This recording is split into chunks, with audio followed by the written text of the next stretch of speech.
Ladies and gentlemen, fellow Toastmasters and welcome guests.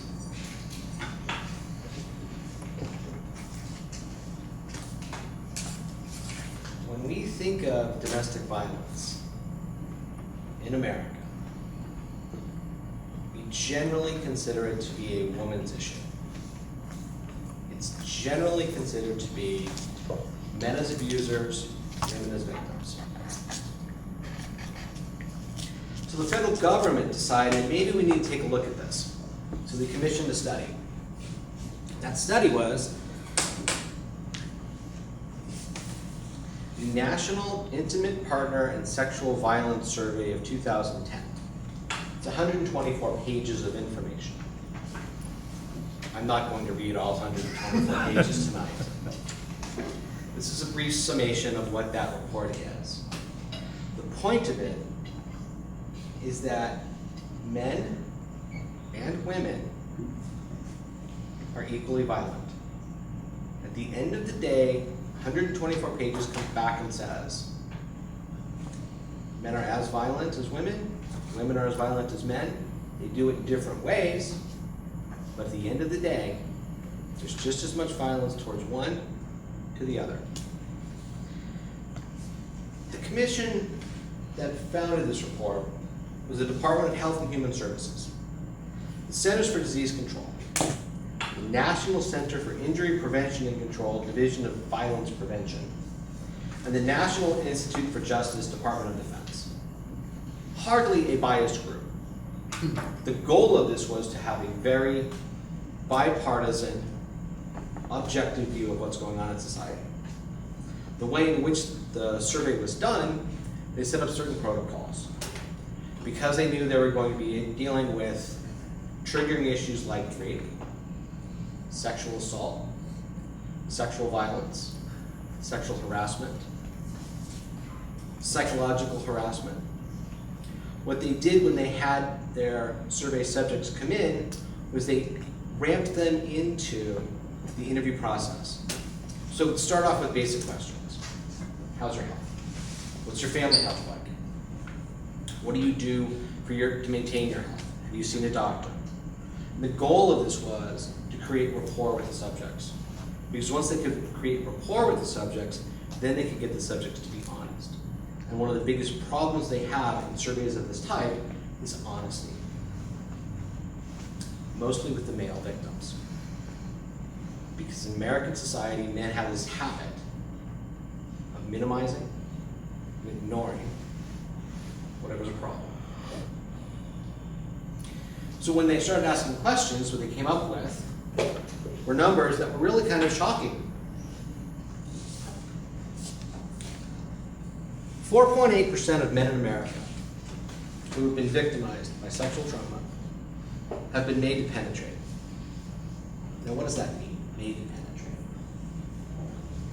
It's a classification that the government came up with to kind of separate out men who have been victimized by women. That includes teenage boys. That includes teachers molesting their children. 4.8 doesn't sound like a whole lot. I mean, it's not even 5% for God's sakes. But when you consider that there's 151 million men in America, and now you take 5% of that, pretty big number. When you take 6% of the men who have experienced sexual coercion, sexual coercion is, I'm going to make you do something you don't really want to do, but I'm not necessarily going to do it at gunpoint. I might do it by withholding your kids. Or maybe I'm going to give you that promotion if we go and spend the weekend in Vegas. That's sexual coercion, frequently called sexual harassment. Nobody thinks that men can be harassed, but 6% of the men have. Well, that's 9 million men. It's 9 million people in America who have been sexually harassed. That's a pretty big number.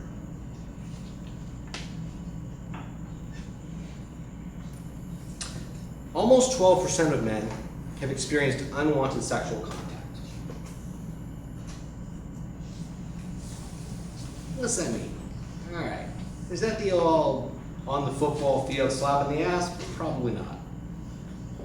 But maybe in the locker room by the coach. Maybe in the corporate kitchen by the secretary that's got a crush on you. Becoming an issue.